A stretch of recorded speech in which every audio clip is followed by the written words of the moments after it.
পড়ে গেল। হ্যালো বন্ধুরা, welcome back to my channel নিপার ঘর সংসার। নিপার ঘর সংসারে সবাইকে স্বাগত। আশা করি সকলেই ভালো আছো, আমরা মোটামুটি আছি। তো আজকে হলো শনিবার, এখন বাজে সকাল 11:30। তো 11:30 থেকে আমার ব্লগটা শুরু করছি।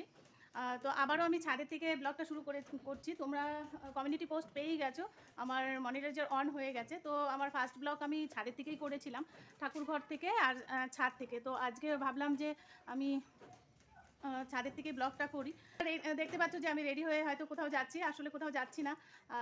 গেছিলাম সকাল 9:30টার দিকে, মেয়েকে ডাক্তারের কাছে নিয়ে গেছিলাম। কদিন আগে আমার জ্বর এসেছিলো, এবার তৃষার জ্বর দুদিন থেকে। তো কালকে রাত্রেও 4টার দিকে জ্বর এসেছিলো, মেডিসিন দিয়েছি, জ্বরের ওষুধ দিয়েছি। তো জ্বরটা কমেছে। তো আজকে সকালে ডাক্তারের কাছে গেছিলাম তৃষাকে ডাক্তার দেখাতে। তো ডাক্তার দেখিয়ে তারপর এলাম এখন বাড়িতে। তো ড্রেসটা চেঞ্জ করিনি, তো ভাবলাম যে তোমাদের সাথে ইন্ট্রোটা করেই নিই। তো ওই জন্য ছাদে চলে, যেহেতু অম্বুবাচীর পুজো চলছে, তাই জন্য ঠাকুরঘর একদম বন্ধ। ঠাকুর বলে অম্বুবাচী পুজো চলাকালীন বলে ঠাকুর পুজো দেওয়া যায় না, ওই জন্য ঠাকুরঘর বন্ধ করে রেখেছি। তো আজকে পুজোটা দেওয়া হবে না। তো ভাবছিলাম যে প্রত্যেক দিন ব্লগ করবো, তো সেটা করা হচ্ছে না। তো যাই হোক, বাড়িতে একটার পর একটা প্রবলেম চলেই আসে। কিছুদিন আগে আমার জ্বর হলো, তো এবার আবার তারপরে আবার তৃষার জ্বর। ভিডিও যারা রোজ দেখো তাদেরকে অসংখ্য ধন্যবাদ, আর যারা প্রথম দেখছো তাদেরকে অসংখ্য ধন্যবাদ। তো তোমরা ভিডিওটা স্কিপ করো না, পুরো ভিডিওটা দেখবে। তো আমি আজকে তোমাদের সাথে কি কি শেয়ার করতে পারি, প্রথমে তোমাদের দেখাচ্ছি। দেখো, এই যে জামরুলের ফুল দেখিয়েছিলাম, আর জামরুলগুলো দেখো এখন কত বড় বড় হয়েছে। আর এই জামরুলগুলো খেতে কিন্তু খুব মিষ্টি, একদম পেকে গেছে। তো ভাবলাম যে তোমাদেরকে শেয়ার করি, কেন কিনা জামরুলগুলো একদম পেকে গেছে, হয়তো নিচে পড়ে যাবে। নিচে পড়ে গেলে তোমাদের সাথে আর শেয়ার করা হবে না। গাছে কিন্তু প্রচুর জামরুল হয়েছে। ছোট্ট একটা গাছ লাগিয়েছিলাম, একটা ডালের মতো, সেই ডাল থেকেই দেখো প্রচুর পরিমাণে জামরুল গাছে হয়েছে। এর আগেও হয়েছিল, তোমাদের সাথে শেয়ার করা হয় কোনো কারণ। তো এবার আমি শেয়ার করছি। আজকে যদি না শেয়ার করি তাহলে জামরুলটা হয়তো কোনো সময় পড়ে যাবে নিচে। নিচে পড়ে গেলে, এই তো দেখলে তো একটা পড়ে গেল, একটা পড়ে একদম জলে পড়ে গেছে। তো ওটা উঠানোই যাবে না। তো এই জামরুলটা পেকে গেছে, একদম উঠিয়ে নিচ্ছি। উঠিয়ে নিলাম, একটা টুপ করে পড়ে গেল, আরও নিচে আছে, দেখতে পাচ্ছ কি না বুঝতে পারছি না। এইগুলো যদি না উঠাই তো এগুলো আবার পড়ে যাবে। আর এই জামরুলটা কিন্তু খুব মিষ্টি, ছোটো ছোটো আছে দেখো, ছোটো ছোটো, এগুলো আবার বড় হয়ে যাবে। প্রচুর জামরুল হয়েছে দেখো। এগুলো একটু বড় হলেই যদি উঠিয়ে না নিই তাহলে কী হয়, ওই যে নিচে যে জল আছে ক্ষেতের মতো, ওখানেই পড়ে যায়, তো আর উঠানো যায় না। এই দেখো প্রচুর জামরুল, তো এগুলোও বড় হবে। তো আমি যেগুলো পেকে গেছে, এই দেখো জামরুলগুলো একদম উঠিয়ে নিয়েছি। তো এবার এগুলো নিয়ে যাব, আমি ঝুড়ি নিয়ে আসতে ভুলে গেছিলাম, তো এবার হাতে করে নিয়ে যেতে হবে জামরুলগুলো। দেখো কি সুন্দর জামরুলগুলো পাড়া হয়ে গেছে, তোমরা দেখতেই পেলে। তো এবার এইগুলো ঘরে নিয়ে যাব। তো তৃষাকে আমাকেই ডাক্তারের কাছে নিয়ে যেতে হয়েছে, কেন কিনা আমার হাজব্যান্ডের ইলেকশনের ট্রেনিং আছে। তো ও 9টার সময় চলে গেছে, তো ওই জন্য আমাকে 9:30টার সময় তৃষাকে নিয়ে যেতে হয়েছে। আমি তৃষাকে নিয়ে এসেই তারপর ছাদে চলে এসেছি তোমাদের সাথে জামরুল গাছ শেয়ার করার জন্য। জীবনের গতিটা একদম নিজের ইচ্ছে অনুযায়ী চলে না। তো আমরা ভাবি একরকমভাবে চলবো, কিন্তু সেটা হয়ে যায় অন্যরকম। তো কি করা যাবে, এভাবেই চলতে হবে আমাদের। ভেবেছিলাম তৃষার এক্সামের পর বাবার বাড়িতে যাব, দুদিন থাকবো। তারপর তৃষার এক্সাম শেষ, তারপরের দিনই এরকম বৃষ্টি শুরু হলো, ঘরের থেকে বেরোনোই যাচ্ছিল না। 10 দিনের মতো গোটা বৃষ্টি ছিল, ঘর থেকে বেরোতেও পারিনি। তারপর আমার একটু শরীর অসুস্থ হয়েছিল। এবার আবার তৃষার অসুস্থ, আর বাড়িতে যাওয়া হলো না। তৃষা সুস্থ হতে হতে আবার তৃষার স্কুল খুলে যাবে। তো এইরকমভাবে জীবনের গতিটা কীরকম যেন চলছে। আর যারা আমাকে মনিটাইজার অন করার জন্য, যারা আমাকে নিঃস্বার্থভাবে হেল্প করেছো, তাদেরকে ধন্যবাদ দিয়ে ছোটো করব না, তাদের কাছে আমার কৃতজ্ঞতা শেষ নেই। তো এভাবেই আমার পাশে থেকো, আমি যেন আমার লক্ষ্যে পৌঁছতে পারি। পরে আরেকটা ভিডিও করব সবাই যারা আমার পাশে ছিল তাদেরকে নিয়ে। একটু ব্যস্ত, মেয়ের অসুস্থতা। তো এখন নিচে যাব, নিচে গিয়ে ফ্রেশ হব, স্নান করব, স্নান করে তারপর রান্না করব। ছাদে আর বসে থাকা যাচ্ছে না, কারণ এতদিন বৃষ্টি ছিল, তারপর রৌদ্র উঠেছে কাল থেকে।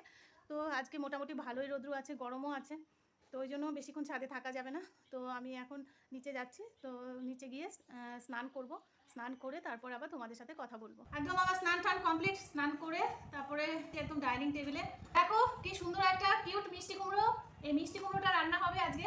সকালে যেহেতু ডাল আর আলু ভাজা হয়েছে, আর আজকে যেহেতু আমাদের নিরামিষ, শনিবারে আমরা নিরামিষ খাই, বৃহস্পতিবার আর শনিবার এই দুদিন আমরা একদম ভেজিটেবলস খাই, কোনো পেঁয়াজ রসুন হয় না। তো আজকে এই কিউট মিষ্টি কুমড়োটা রান্না করব, একদম গাছ থেকে পাড়া গোটা মিষ্টি কুমড়োটা কাটবো, কেটে রান্না করব। তার আগে এখন 12:30 বাজে, আমি একটু খেয়ে নিই। খেয়ে নেওয়ার আগে এই যে তৃষা দেখো এটা খাচ্ছে, টেস্টি এটা খাচ্ছে। আর এখানে ডোনাট খুলে নিয়েছে, এই যে ডোনাটটা গরমে একটু চকলেটগুলো গলে গেছে। খুব পছন্দ করে, আমার বাইরের খাবার এতটা পছন্দ নয়। আর তো জামরুলগুলো দেখো ধুয়ে নিয়ে এসেছি, ছাদ থেকে নিয়ে এসে ধুয়ে রাখলাম, তো আমি খেয়ে নিই। আর আমার খাবারটা দেখো ডাল আর আলু ভাজা আর লঙ্কা নিয়েছি, তো আমি একবারে সব নিয়ে তারপর একদম খেয়ে নিই, কারণ আমার এতটা ধৈর্য নেই যে আমি অনেকটা টাইম নিয়ে একটা একটা করে নেবো তারপর খাবো। আমি একদম হাতের মধ্যে সব কিছু নিয়ে চট করে 5 মিনিটের মধ্যে খেয়ে নিই, খেয়ে তারপর বাকি কাজগুলো করি। আমি খেয়ে তারপর তোমাদের সাথে মিষ্টি কুমড়োটা কাটবো। খাওয়া দাওয়া কমপ্লিট। আজকে সকালে ব্রেকফাস্ট কেন দেরি হলো কি, ওই তৃষাকে ডাক্তার কাছে নিয়ে গেছিলাম, যে আসার পর বাইরে থেকে আসার পর স্নান টান না করে একদম কিন্তু খেতে ইচ্ছে করে না। তো এবার আমি দেখো এই কুমড়োটা কাটবো, কুমড়োটা কেটে কি সুন্দর ভিতরটা। এই দেখো আমার মিষ্টি কুমড়োটা কাটা হয়ে গেছে। আমি এরকম একটু একটু চোচা সমেত রেখেছি, কারণ মিষ্টি কুমড়োটা মনে হচ্ছে খুব মিষ্টি হবে, টেস্টি হবে। আর একটু চোচা সমেত রাখলে না অন্যরকম একটা টেস্ট হয় সবজিতে। তো যেহেতু কচি ওই জন্য আমি মিষ্টি কুমড়োর একটু চোচা সমেত রেখেছি, আর বাদ বাকিটা এখানে রেখে দিলাম, এটা অন্য কোনো দিন খাওয়া যাবে, তো পুরোটা দিইনি। এখানে আমি ডাল ভিজিয়ে রেখেছিলাম, বুটের ডাল, তো এটা মটরের ডাল দিয়েও করা যায়। তো এই বুটের ডালটা আমি আগে পেস্ট করে নেব। ডালটা একদম পেস্ট করা হয়ে গেছে। এই দেখো প্রথমে আমি এই ডালটাকে বড়া ভেজে নেব। রান্নাটা আমি সর্ষের তেলে করব, তো ডালটাকে পেস্ট করে রেখেছি। এই যে দেখো এই ডালের মধ্যে আমি নুন দিয়ে দিব, আর একটু হলুদ গুঁড়ো দিয়ে দিচ্ছি, কালো জিরে দিয়ে দিচ্ছি ডালটার মধ্যে, একটু লঙ্কার গুঁড়ো। আমি ভালো করে ফেটিয়ে নিচ্ছি। ডাল যত ফেটানো হয় তত একদম বড়াগুলো স্পঞ্জি হয় আর সফট হয়। তো দেখো ডালটা আমার একদম ফেটানো হয়ে গেছে এরকম। এবার এটাকে আমি ছোট ছোট করে তেলে ভেজে নেব। তেলটাও আমার গরম হয়ে গেছে।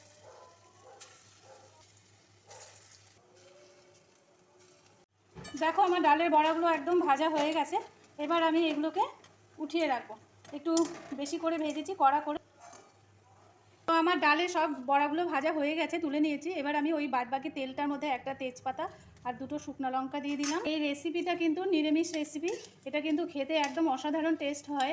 নিরামিষ দিনে এরকম রেসিপি করলে আর অন্য কিছু লাগে না, তো তোমরাও বাড়িতে ট্রাই করতে পারো। এখন একটু এর মধ্যে কালো জিরে দিয়ে দিলাম। এবার যে আমি কেটে রেখেছিলাম কুমড়োগুলো, কেটে ধুয়ে রেখেছি, সেগুলো দিয়ে দিচ্ছি। এবার এর মধ্যে আমি পরিমাণ মতো নুন দিয়ে দিচ্ছি। নুনটা ভালো করে মিশিয়ে এবার আমি এটা কিছুক্ষণের জন্য ঢাকা দিয়ে রাখবো, গ্যাসটাকে লো ফ্লেম করে। আদা পেস্ট আর লঙ্কা পেস্ট নিয়েছি, এর মধ্যে আমি হলুদ গুঁড়ো দিয়ে দিচ্ছি, আর 1 চা চামচ লাল লঙ্কার গুঁড়ো দিয়ে দিলাম কালারের জন্য, আর 1 চা চামচ আমি জিরে গুঁড়ো দিয়ে দিলাম। একদম অল্প একটু মশলাতে এই রান্নাটা খুব সুস্বাদু হয়। তো এই মশলাটা আমি এবার একটু জল দিয়ে মিশিয়ে নেব। ঢাকাটা আমি তুলে দিচ্ছি। মিষ্টি কুমড়োটা প্রায় সেদ্ধই হয়ে গেছে। এই দেখো মিষ্টি কুমড়োটা প্রায় সেদ্ধ হয়ে গেছে, জলটা ছেড়েছে, আমি আর জল অ্যাড করিনি। এবার যে আমি মশলাটা রেখেছিলাম মিক্স করে, সেই মশলাটা এটার মধ্যে দিয়ে দিচ্ছি।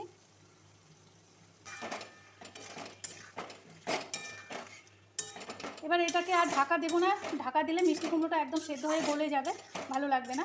আমি আর জল দেবো না, যা জল আছে আর মশলার জল যা আছে সেটাতে সেদ্ধ হয়ে যাবে।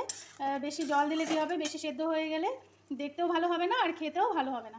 তো এটাকে আমি একদম লো ফ্লেম করে রেখেছি। এটাকে ভালো করে এখন আমি আস্তে আস্তে কষিয়ে নিচ্ছি মশলাটা।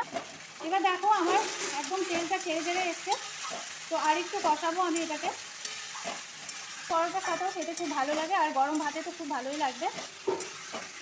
নিরামিষ খায় মাঝে মধ্যে, তারা এরকম একটা আইটেম করতে পারে, তো এই রেসিপিটা করে খেতে পারে। এই রেসিপিটাও দারুণ টেস্ট হয় এরকম করে খেলে। মিষ্টি কুমড়োটা একদম সেদ্ধ হয়ে, এখন আমি এর মধ্যে একটু চিনি দিয়ে দিচ্ছি। চিনি দিলে মিষ্টি কুমড়োর টেস্টটা আরও কিন্তু দারুণ হয়। তো আমি অল্প একটু চিনি দিয়ে দিলাম। তো এবার এটার মধ্যে আমি একটু জল দেবো। জল দিলে কি হবে, ডালের বড়াটা যখন দেবো ডালের বড়াটা একটু টেনে যাবে। তো আমি বেশি জল দেবো না, যেহেতু কুমড়োটা সেদ্ধই হয়ে গেছে। বেশি জল দিলে কুমড়োটা বেশি সেদ্ধ হয়ে যাবে, ওই জন্য আর পরে খেতে ভালো লাগবে না। ওই জন্য আমি অল্প একটু জল দিলাম, জাস্ট ডালের বড়াটা যেন এর মধ্যে মিশে যায় আর ঝোলগুলো শুক করে যায়। তো আমি অল্প একটু ঝোল দিয়েছি দেখো। তো ঝোলটা ফোটার অপেক্ষায় আমি থাকবো। ঝোলটা ফুটে উঠিয়ে আমি ডালের বড়াটা দিয়ে আর কিছুক্ষণ ফুটিয়ে নামিয়ে নেবো। এটা আর বেশিক্ষণ লাগবে না আমার হতে। আমার একদম ঝোলটা ফুটে উঠেছে।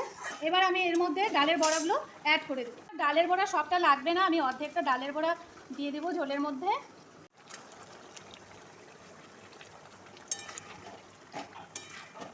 এবার ডালের বড়াগুলো আমার একটু টানাতে হবে, জন্য আমি গ্যাসটা একদমই ডিম করে রেখেছি। তো দেখো মিষ্টি কুমড়ো আর ডালের বড়ার তরকারিটা আমার একদম রেডি। এখন আমি নামাবো। নামানোর আগে আমি একটুখানি ঘি দিয়ে দেবো, জাস্ট অল্প একটু ঘি দিয়ে দেবো।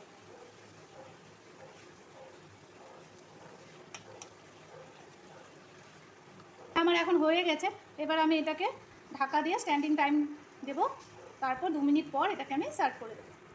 দেখো একদম আমার এটা রেডি, মিষ্টি কুমড়ো দিয়ে ডালের বড়া দিয়ে নিরামিষটা। তো এই রেসিপিটা কিন্তু অসাধারণ টেস্ট হয়, তোমাদের আগেই বলেছি, তোমরাও বাড়িতে ট্রাই করতে পারো। তো একদম সুন্দর হয়েছে দেখতে আর খেতেও খুব টেস্টি কিন্তু হবে। এখন জামরুলগুলো কেটে তারপর তৃষাকে দেব। তো যেহেতু তৃষার আজকে শরীরটা ভালো নেই আর ব্লগটা বেশি বড় করব না, এখানেই শেষ করব ব্লগটা। তো এটা নামানোর পর, এটা সার্ভ করার পর তারপর আমি একটু কাজ আছে ঘরে, রান্নাঘর পরিষ্কার করা, তো সেগুলো করব। তারপর তৃষাকে খেতে দেবো।